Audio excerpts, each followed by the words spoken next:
আমার হয়তো রাজপ্রাসাদ নেই, কিন্তু আমার একটা রাজকন্যা আছে।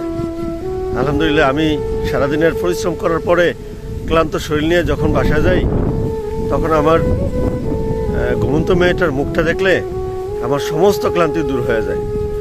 আসলে সন্তানের ভালোবাসা এমনই, যখন আমাকে ফোন করে এটা নেওয়ার জন্য ওটা নেওয়ার জন্য বলে, আমাকে বলে দ্রুত বাসায় যাওয়ার জন্য, আমি কখন বাসায় ফিরবো সে অপেক্ষা থাকে, সেইটা দেখি একটা মানসিক প্রশান্তি। আসলে সেটা কখনই বলে বোঝানো যাবে না। সন্তানের প্রতি বাবার ভালোবাসা এরকম।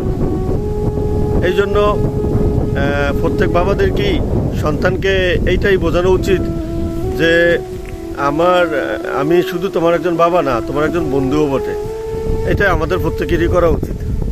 তাহলে কি হবে, সন্তানের সাথে বাবার একটা গভীর সম্পর্ক তৈরি হবে, সুন্দর একটা সম্পর্ক তৈরি হবে, বাবার প্রতি তার ইতিবাচক ধারণা তৈরি হবে।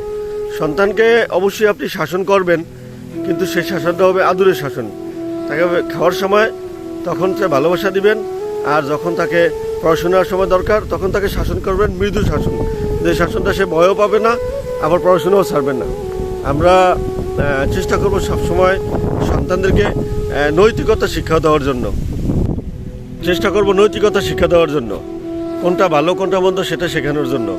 বাচ্চাকে সময় দিন, বাচ্চার পাশে বসুন, বাচ্চার সাথে কথা বলুন, বাচ্চা কী চায় এবং আপনার সন্তান কী চায় এবং সন্তানের কি বলতে চায়, সন্তানের কথাগুলো মনোযোগ দিয়ে শুনুন।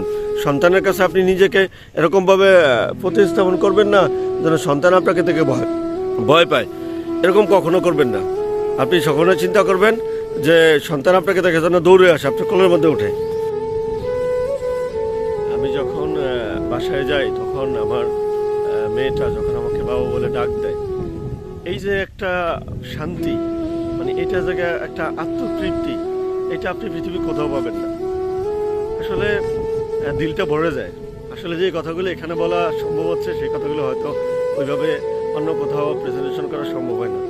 একজন সন্তান মানে কতটা যে বাবার প্রতি মায়া। এবং আমার মেয়েটার কথাই একটু বলি। আমার মেয়েটা যখন বাসায় আমি যাই, মেয়েটাকে খাওয়ানো, পড়ানো, ঘুম পড়ানো, গোসল করানো সমস্ত দায়িত্ব আমার। তার মহাজন হাফসুরে আছে, মানে অত্যন্ত একটা ইন্টারেস্টিং ব্যাপার যে তার মাকে সে ভুলিয়ে যায়। সারাদিন যে সে পরিশ্রম করে সেটা সে চিন্তাই করে না। মাঝে মাঝে তার আম্মা হেসে বলে যে সারাদিন আমি আগলে রাখি আর বাবা আসলে সে আমাকে ভুলেই যায়। ঠিক আছে, এটা একটা মধুর কথা আর কি। ঠিক আছে, তো সন্তানের সাথে আপনাদের সম্পর্কটা যেন অনেক মধুর হয় এবং অনেক মায়াবী হয় এবং ভালোবাসার গভীর আবেগের সাথে হয়।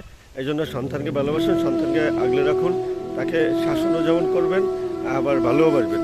আর লাস্ট একটা কথা, সেটা হচ্ছে যে একজন সন্তানের জন্য পিতার শাসন এতটা জরুরি, ক্ষেতের জন্য যেমন পানি যেমন জরুরি।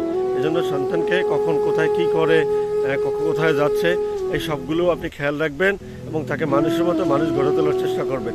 তাকে আদর্শ শেখাবেন, ছোটদের কীভাবে এরকম স্নেহ করতে হয়, বড়দের কীভাবে সম্মান করতে হয়, এই জিনিসগুলি শেখাবেন।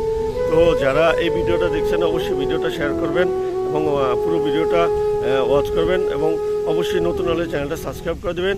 ইনশাল্লাহ আমি সবসময় আপনাদের পাশে আছি, আপনারাও আমার পাশে থাকবেন। তো সবাই ভালো থাকবেন, সুস্থ থাকবেন। আসসালামু আলাইকুম।